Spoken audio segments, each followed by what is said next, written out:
Hello there, this is my textual analysis video for the magazine Kerrang. In this video, I will be textually analysing the front cover, contents page and the splash page of this issue of Kerrang. To start textually analysing this magazine, I will first look at the front cover of this magazine. To start with the analysis of this front cover, I will detail its target audience. We can see that Kerrang is aimed at a younger market, but more specifically it is targeted at male students.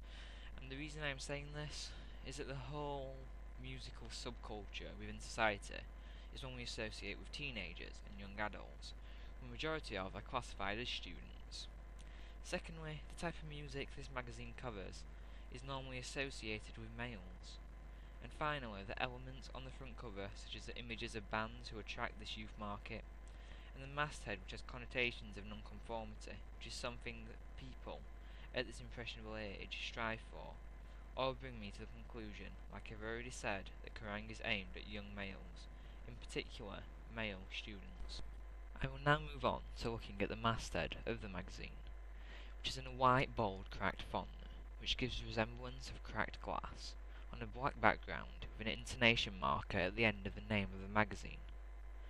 What this then does for the magazine is strengthen its selling point to its target audience. It contrasts to its background and is cracked like glass, and this is something we can associate with rebellious teens wanting to be different and lashing out due to the emotional nature of being young. In addition, the intonation marker I mentioned has connotations of teen life, and its relation to music, as younger people feel unheard often in their social communities, and music is one of the ways in which to be heard. So, in a sense, the intonation marker, which means to raise your voice, symbolises that the music in this magazine will get you heard in your community. Moving on now to the main cover image, we can see a medium close-up of an ideal self for the reader.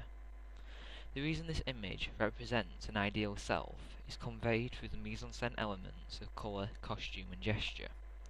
The image is comprised of mainly dark colours, and this contrasts against the white background, which means the person will stand out in a crowd, which relates to the audience in a sense of not wanting to conform. This nonconformity is strengthened by the costume of the subject that appears to be a leather jacket, which is something we relate to rebellious culture since the days of biker gangs. And finally, the gesture is quite grim, and the reason this strengthens the subject's image is through the fact that in our society we expect people to be happy. Happiness has become somewhat an emotion that is closely linked with conformity, and as he is not displaying a gesture of happiness, we can then, in a sense, associate this subject with nonconformity.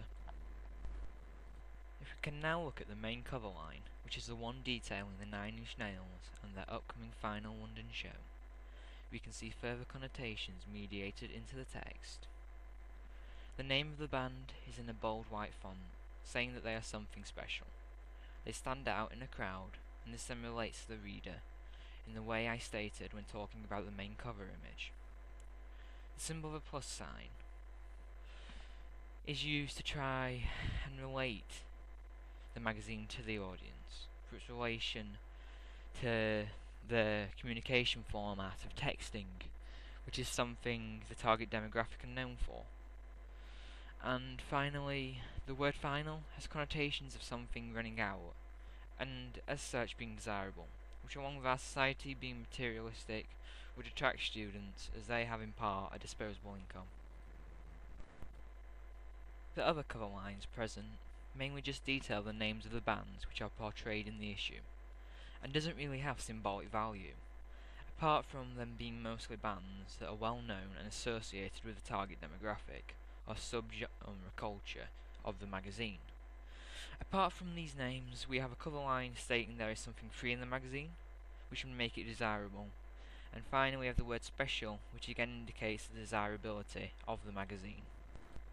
Finally, the other two images on the front cover are a close-up of Hayley Williams and a medium shot of the members of the band Metallica. They are anchored with the names of these bands to convey the relationship between the two elements, and also give connotations of an ideal partner in the case of Hayley Williams, and an ideal self in the case of the band members of Metallica. This then brings me to an end of my textual analysis of this issue of Kerrang's front cover.